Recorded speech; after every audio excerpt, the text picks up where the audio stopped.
정부는 지난 11월 2일 동해상에서 납포한 북한 주민 2명을 11월 7일 15시 10분경 판문점을 통해 북한으로 추방하였습니다. 이 사람들은 흉악범입니다. 귀순할 의사가 전혀 없었습니다.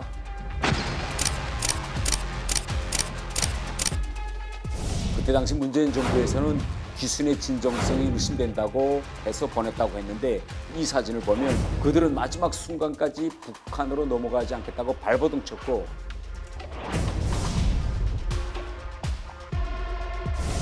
(16명을) 살해한 흉악범 북한 주민마저 우리나라 국민으로 받아야 한다는 말입니까? 국민의힘은 전 정권 쪼이기로 안보를 인질로 삼는 정쟁 시도가 지속되고 있습니다.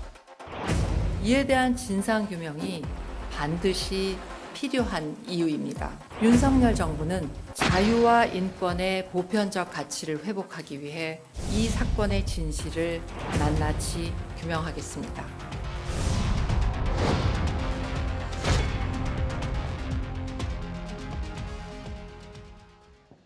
보신 것처럼 오늘 뉴스탑10은 바로 여기부터입니다.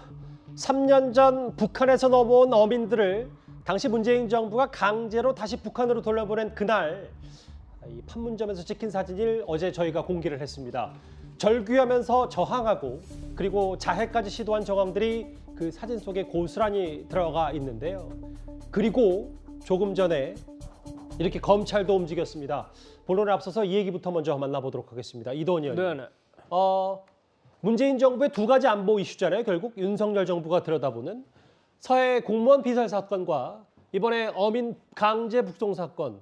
오늘 오후에 국정원이 압수수색을 했는데 정확히 보니까 지난주 이 시간에 여기 계신 분들과 함께 이 얘기를 했었다면 정확히 국정원이 현직 전직 국정원장을 고발한 지 정확히 일주일 만이더라고요. 그렇습니다. 그리고 강인선 대변인이 공식 발표를 한 지 불과 몇 시간 만에 그러네요. 이게 드러나지 않았습니까? 정권의 뜻, 대통령실의 뜻이 담겨 있다고 봐도 뭐 무리는 아닐 것 같습니다. 두 가지 종류의 압수수색인데 지금 우선 관심이 있는 이제 강제 북송 관련해서는 예. 서훈 국정원장 당시에 기순 여부 그 조사를 왜 불과 사흘 만에 끝나고 합동 조사를 하지 않은 건지. 예. 그리고 그들이 몰고 온 어선은 그 범죄의 현장이라면서 왜 소독해서 북한에 보냈는지, 그다음에 지금 논란이 되고 있는 그 자필 그 귀순 의향서가 실제로 있고 거기에 뭐라고 써 있는지, 또한 논란이 되고 있는 16명 어부 살해 사건이라는 거에 대해서 어떤 조사를 했는지, 예. 이런 의문에 대해서 이제 집중적으로 그 관련 서류를 보겠죠. 그리고 또 하나는 이제 그 박지원 원장과 관련된 건데 그 서해 그 피살 사건 관련해 가지고 애초에는 표류 정황이 담겼던 보고서가 나중에 월북 판단으로 바뀐 그 의혹, 여기에 대해서 이제 집중적으로 압수수색에 들어갈 것 같습니다. 국정원 압수수색은 좀 굉장히 놀라운 뉴스긴 한데 예. 실제로 역사를 돌아보면은 노무현 정권 때 처음 있었고, 그다음에 이명박 정권에도 있었고, 박근혜 정권은 없었지만 그 문재인 정권 때 압수수색은 하지만 초기에 그 국정원 서버를 본 적이 있습니다. 전례가 없는 건 아니군요. 그래서 매번 정권이 바뀔 때마다 국정원이 뭐 순환이라면 순환을 당하는데 이것도 좀 뭐 단절해야 될 역사가 아닌가 싶습니다. 앞서 이도원 의원님이 오늘 강인선 대변인이 격정적으로 비판을 한 날 또 오늘 오후에 공교롭게도 국정원이 압수수색을 했기 때문에 이걸 두고 또 야당에서는 마치 윤석열 정부가 검찰의 수사 가이드라인 준 거 아니냐 뭐 이렇게 또 비판하고 있더라고요. 그렇게 오해할 수 있는 분명히 있는 것 같습니다. 왜냐하면 지금 낮은 지지율 때문에 윤석열 정부가 굉장히 힘들어하고 있는데, 그런 측면에서 국정원에 대한 압수수색을 통해서 어떤 민심 이반 현상을 좀 회복하고자 하는 게 아닌가 싶은데요. 다만 지금 굉장히 경제가 어려운 상황에서 자꾸 이런 북풍과 관련된 얘기들만 많이 나오기 때문에 국민들이 좀 혼란스러워할 것 같고, 우리가 좀 침착하게 진실을 발견하는 건 좋습니다만 예. 너무나도 전 정권에 대한 수사로 몰아가기식의 어떤 압수수색을 한다라고 한다면 또 민심이 이반되는 현상이 더 강화되지 않을까, 이런 우려가 있습니다. 일단 오늘 오후에 검찰이 보신 것처럼 강제 수사를 시작했고 두 가지 사건 관련해서 국정원을 압수수색하고 지금도 압수수색 중입니다. 조금 전에 짧게 한번 목소리를 들어봤는데 오늘 대통령실은요, 어제 공개된 판문점 사진과 관련해서 강도 높게 문재인 정부를 비판했습니다. 여당 목소리도 함께 이어서 들어보겠습니다. 어떻게든 끌려가지 않으려고 발버둥치는 모습은 귀순 의사가 전혀 없었다던 문재인 정부의 설명과는 너무나 다른 것입니다. 만약 귀순 의사를 밝혔음에도 강제로 북송을 했다면 이는 국제법과 헌법을 모두 위반한 반인도적, 반인륜적 범죄 행위입니다. 윤석열 정부는 자유와 인권의 보편적 가치를 회복하기 위해 이 사건의 진실을 낱낱이 규명하겠습니다. 어떠한 권력도 우리나라에 귀순한 북한인들을 강제로 북으로 돌려보낼 권한이 없습니다.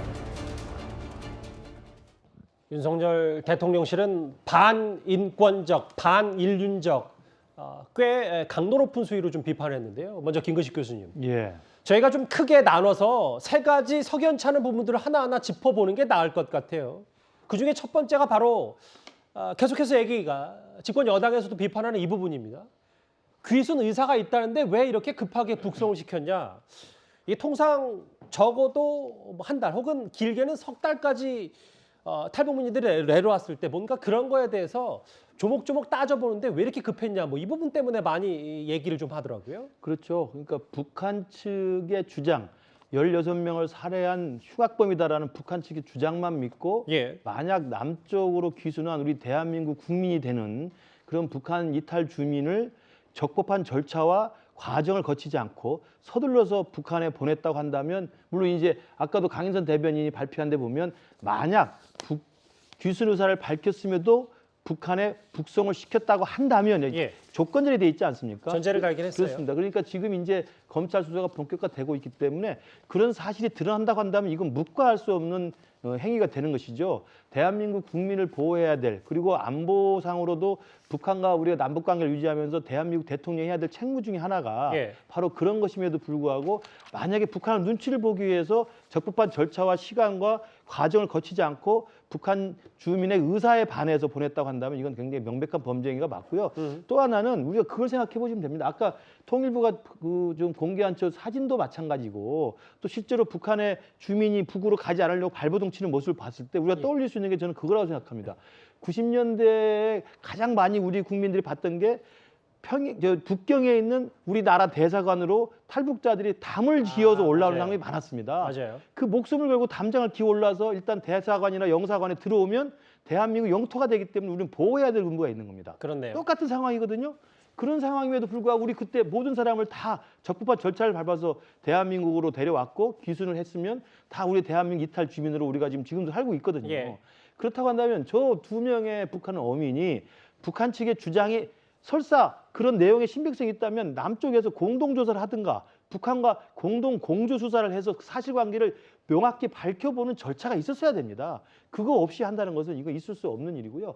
또 하나는 북한에서 넘어온 사람이 흉악범이라 하더라도 난민을 청구할 자격은 있는 겁니다. 당시에 그 2019년 상황에서도 우리 국제 엠네스티 한국 지부에서도 그런 부분은 분명히 지적을 했습니다. 난민을 신청할 자격까지 부인한 것은 명백한 이거 국제인권 규범 위반이라고 이야기를 하고 있기 때문에 저는 이러저러한 상황을 종합을 해서 국정원에 대한 이런 상황, 그다음에 당시 안보시에 대한 이런 상황들에 대해서 검찰이 명명백백하게 진실을 밝혀야 된다고 봅니다. 그러니까 김규식 교수님은 뭐 멀리 갈 것도 없고 과거에 90년대, 2000년대 있었던 베이징 주재 한국 대사관에 막 그 목숨을 걸고 탈북해서 그 담 넘어서 어쨌든 본인이 탈북에 성공하기 위해서 그런 것과 비교가 될 수 있다 이 말씀을 하셨어요. 귀순하겠다는데 급하게 북송시켰다. 사실 돌이켜보면 문재인 정부는 당시 판문점 중령이 국방부 장관도 건너뛰고 청와대 국가안보실 차장에게 문자 메시지를 보낸 게 언론에 포착이 될 때까지 이 사실을 알리지 않았었습니다. 이도원 의원님. 당시 저 내용이에요. 오늘 15시 그러니까 오후 3시에 판문점에서 북한 중인 2명을 북측으로 송환할 예정입니다. 단결 땡땡땡 중령입니다. 적십자사가 아닌 경찰이 에스코트할 예정입니다. 저게 포착이 되면서 이 사실이 뒤늦게 알려졌고, 그러면 애초에 이 사실을 알릴 예정이 없었던 거 아니냐. 당시에도 비판이 좀 많았었습니다. 저도 기자입니다만 언론인들의 치열한 취재가 얼마나 중요하고 국정에 얼마나 큰 영향을 미치는가를 진짜 단적으로 보여주는 사례라고 볼 수 있습니다. 김유균 차장이 그 받은 저 메시지로 인해서 처음으로 우리가 몇 가지 중요한 사실을 알게 됩니다. 첫째, 삼척을 통해서 북한 어민들이 들어왔다는 사실 아무도 몰랐죠. 정권 핵심 말고는. 근데 그 사실을 우선 알게 된 거고, 둘째는 이들을 그 북으로 북송을 한다는데 민간인은 원래 적십자사에서 북송을 하게 되어 있습니다. 그런데 경찰이 등장해요. 경찰 특공대죠. 그리고 군도 지금 뭐 관여가 되어 있는 걸로 보이고, 그렇다면 이거는 일상적인 무슨 북송이 아니구나를 알 수 있고, 세 번째는 자해 위험이 있어라는 대목이 또 저 안에 들어 있습니다. 예. 그러면 이거는 그 일상적인 북송이 아닐 뿐더러 어떻게 보면 강제 북송일 수도 있겠구나. 이런 세 가지가 들어 있기 때문에 그때부터 기자들이 열심히 이제 취재를 하기 시작한 거고. 그 말씀은 자해 위험이라는 건 결국은 북한으로 돌아갈 의지가 없다는 거를 반증하는 거기 때문에. 그렇습니다. 본인이 원해서 그 북한으로 간다면은 자해를 할 이유가 없지 않습니까? 그래서 저 안에 굉장히 많은 그 메시지가 들어있는 거고, 저 메시지 때문에 아까 강인선 대변인이 얘기한 반인륜, 반인도적인 그 범죄 행위라면은 이런 행위에 대해서 우리가 새로 한번 그 들여다보고 수사할 수 있는 계기가 시작됐다, 이렇게 얘기를 할 수 있겠습니다. 시간을 한 번 더 짚고 가긴 해야 됩니다. 왜냐하면 저 김유근 제1차장에게 판문점 중령이 보낸 저 문자 메시지가 바로 2019년 11월 7일이거든요.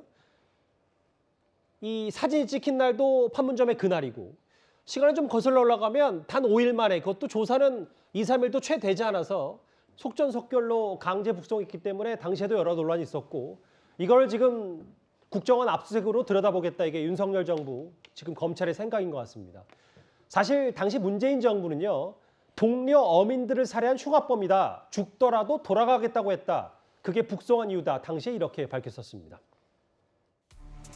이들은 20대 초반에 다교진 체격으로 한 명은 정권 수령 경력이, 다른 한 명은 교양소 수감 전력이 있었습니다. 일단 돌아가자, 죽더라도 조국에서 죽자고 하였다고 진술하였습니다. 우리는 고문 방지 협약에 가입해놓고도 동법 제3조 1항을 어기고 고문이 뻔히 예상되는 북한으로 강제 북송했습니다. 어떻게 생각하십니까? 국제협약도 다 검토를 했고, 우리 국내법의 정착지원법이라든지 이런 걸 다 검토를 해서 판단을 했습니다. 그리고 이 사람들은 흉악범입니다. 귀순할 의사가 전혀 없었습니다. 흉악범이기 때문에 돌려보냈다는 게 문재인 정부 당시 얘기였는데, 근데 2019년 11월에 당시 탈북민들 사이에선 이런 얘기들이 좀 돌아다녔다고 하더라고요. 안채현 소장님. 네. 당시 16명 북한 선원들을 살해한 진짜 범인은 3명 중에, 그러니까 북한에 잡힌 사람이고, 지금 남쪽으로 내려온 2명의 북한 선원은 사건에 가담을 했지만 주동자가 아니다. 귀순하기 위해서 동해 NLL을 넘었다. 이런 주장들이 좀 많이 나왔고, 실제로도 그렇게 북한을 통해서 들려왔다, 이런 주장들이 좀 있었어요. 네, 실제로 탈북자들은 북한에 있는 가족들과 전화, 교신을 다 하고 있습니다, 현재. 그런데 김책수산사업소에서 저 사람들이 떠났다고 하는데, 김책시에서 온 탈북민은 1000명 가까이 됩니다. 이 사람들이 다 그게 가족, 친척이 있어서 통화를 해봤더니 16명을 살해한 그런 살인사건은 일어나지 않았다는 겁니다.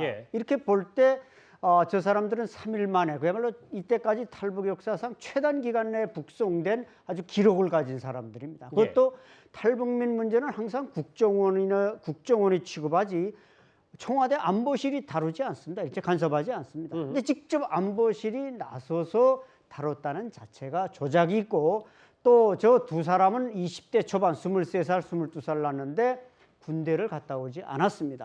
두 사람이 그 16톤이라는 작은 선박 안에서 16명을 살해할 수 있다. 이것은 도저히 일어날 수 없는 일을 지금 전 청와대 사람들이 말하고 있는 겁니다. 그러니까 안소연님 말씀은 지금 사진에 보면 한 명은 비교적 체구가 대단히 작거든요. 그러니까 그런 이 어민이 어떻게 16명을 오징어잡이 배에 살해할 수 있냐. 근데 제가 좀 반론을 하자면, 북한에서 누군가 16명 죽었다고 해서 그걸 시민들이 다 알 수 있는 방법은 없지 않습니까? 북한은 너무 정보 통제가 심하기 때문에. 그렇지는 않습니다. 북한도 이게 이게 빠르고 지금 핸드폰이 600만 대를 넘었었고, 그래서 적어도 한두 사람이 죽었다는 살인사건도 동네에 쫙 알려지는데, 김책시라는 게 그렇게 큰 시는 아닙니다. 그러다 보니까 16명을 죽였다 누가? 그러면 그건 뭐 삽시간에 김책시 전체에 퍼지고 북한 전역에 퍼지기 때문에 저런 대형 사건이 북한에서 모른다. 이것은 벌써 저 사람들 자체가 그런 사건을 일으키지 않았고 또 저 사람들은 북한에 돌아가지 않기 위해서 자꾸 우리 정부가 보내려고 이제 공작을 하니까 안 돌아가기 위해서 사람을 1명 죽이고도 2명 죽였다고 말할 수도 있고 저 자신도 탈북자로서 여기 와서 심사를 받아봤고 또 저 자신도 알겠습니다. 정보기관에 근무하면 탈북자 문제를 많이 심사를 해봤습니다. 예. 그렇기 때문에 그 사람들의 말만 믿고 또 북한 당국의 말만 믿고 여러 명을 죽인 흉악범이다. 이것은 전혀 논리가 성립되는 게 아닙니다. 일단 안소연님 말씀하셨던 조작이란 건 이제 개인적인 시각일 수 있고 뭐 물론 우리 정부 당시 문재인 정부는 진술과 그리고 당시 감청 정보가 일치했기 때문에 16명 죽인 흉악범이 맞다 이렇게 얘기를 했었어요. 그런데 그 귀순 의사와 관련해서요. 결국은 자필로 귀순하겠다는 의지를 드러냈는데도 계속해서 귀순 의사의 진정성을 인정할 수 없었다. 그럼 김현철 통일부 장관의 이 말은 좀 앞뒤가 안 맞는 건 아니죠? 아마도 이제 최초 납포 과정에서 북한 NLL을 넘어서 남한으로 넘어왔을 때 아마도 우리 군에서 해군에서 이걸 납포한 것 같아요. 그래서 조사를 하는 과정이었기 때문에 최초의 귀순 의사로 넘어오지는 않았던 것 같고 또 조사 과정에 있어서도 뭐 귀순하겠다 안 하겠다 이런 번복이 좀 있었을 것으로 보여져요. 그렇기 때문에 그런 부분에 있어서는 사실관계를 확인해야 되고 또한 헌법상으로 보면 북한도 대한민국 영토로 보기 때문에 이제 북한 주민도 대한민국 주민이다 이렇게 보는 것입니다. 그렇기 때문에 이제 귀순 의향서와 무관하게 우리 주민이라고 하는 것인데 그럼에도 불구하고 왜 북한으로 보냈느냐? 그건 분명히 이제 살인 사건과 연관된 거잖아요. 그런데 이 사람들에 대한 조사를 통해서 했을 때 자백을 했다는 것과 그때 당시에 군의 SI 감청 정보를 통해서 그 자백과 일치되는 그런 군 내부, 북한 내부에서 보고 어떤 감청 내용이 있었기 때문에 이걸 흉악범으로 봤다는 것이고요. 실제 북한 주민 이탈 보호법에도 이런 비정치적인 그리고 살인 등 중대한 범죄자에게는 보호하지 않는다라고 하는 것이 원칙이기 때문에 통치행위의 일환으로서 아마도 북한에서 북한 주민 피해자들의 인권도 있잖아요. 유가족들의 인권도 있기 때문에 그걸 보호하기 위해서라도 북한으로 보내지 않았냐 이런 생각이 듭니다. 일단 뭐 그럼에도 확실한 사실 하나는 어제 공개된 저 판문점의 그날 저 사진 북한으로 돌아가기 싫다 저항하고 자해했던 저 사진이 가장 여러 가지 것들을 설명해 주는 게 아닐까 뭐 이런 생각이 계속 드는데요.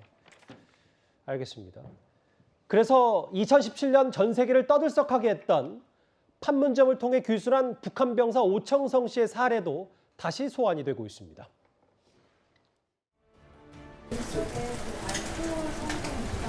환자분의 혈중 알코올 농도는 그 영장을 가져오지 않으면 제가 막 그렇게 함부로 하지 않습니다.